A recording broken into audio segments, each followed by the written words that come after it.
Le genre est un domaine transversal qui concerne tous les secteurs du développement. Afin de contribuer à la promotion et au développement du genre dans la région de Koulikoro, le programme ENABEL a initié une série de formations à l'intention des cadres de la région. C'est ainsi que du 2 au 6 mars 2020, les responsables et agents des organisations de la société civile de la région de Koulikoro ont bénéficié d'une formation sur le thème genre et développement. Cette session de formation a pour objectif Cet atelier a pour objectif de former un vivier de formateurs en genre et développement au sein des organisations de la société civile de la région de Koulikoro.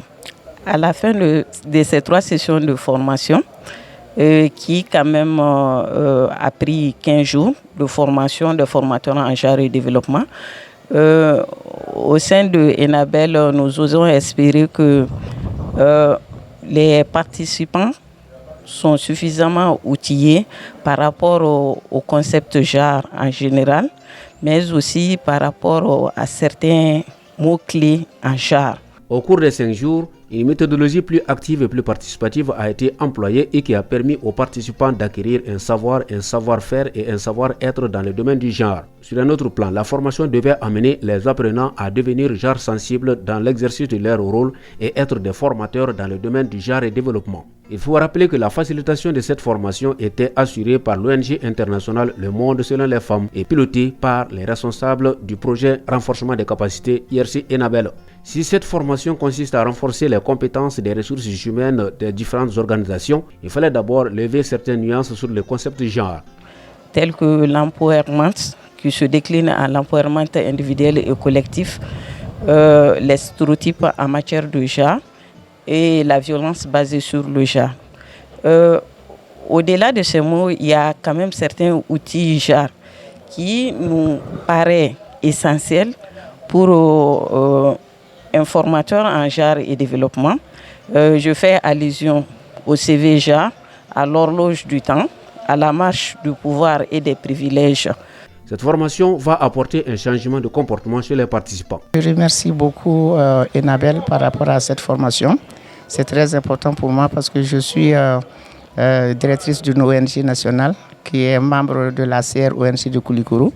Le sujet qui est la formation des formateurs sur le genre, c'est très important pour moi. C'est la première fois que je participe à une telle formation. Et aussi en tant qu'ONG, le genre, c'est un aspect, vraiment, c'est un outil de travail pour moi. Et en tant que femme aussi.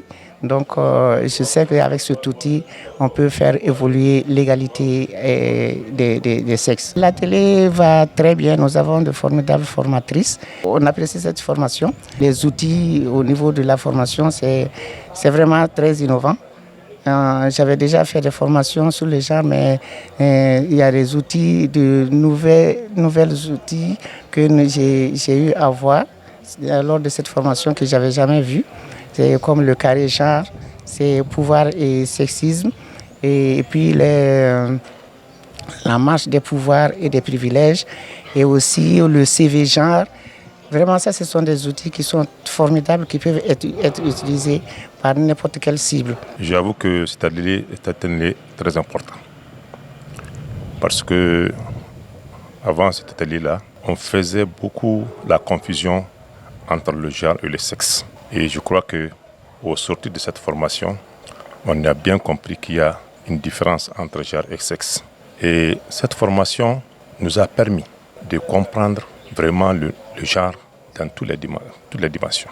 C'est-à-dire que la profession, la fonction dans tout ça là, il faut parler de. Et le genre aujourd'hui est incontournable parce que nous sommes dans un monde qui évolue. Si hier on pensait que la place de la femme était la cuisine, aujourd'hui il va de soi. Pour aller au développement, il faut forcément impliquer les femmes. Parce que comme on le dit, la femme est à la base, n'est-ce pas, au début, n'est-ce pas, et à la fin. Nous avons des formatrices qui sont vraiment à la hauteur. Parce qu'avant, ce n'était plus les formations qu'on avait, parce que c'est le classique toujours. Mais avec ces gens-là, on a appris des nouveaux termes dans le genre. Que c'est la première fois qu'on découvre ça. Et je crois que ça va nous amener en tant que futurs formateurs, n'est-ce pas, d'apporter ces innovations-là, n'est-ce pas, au groupe cible.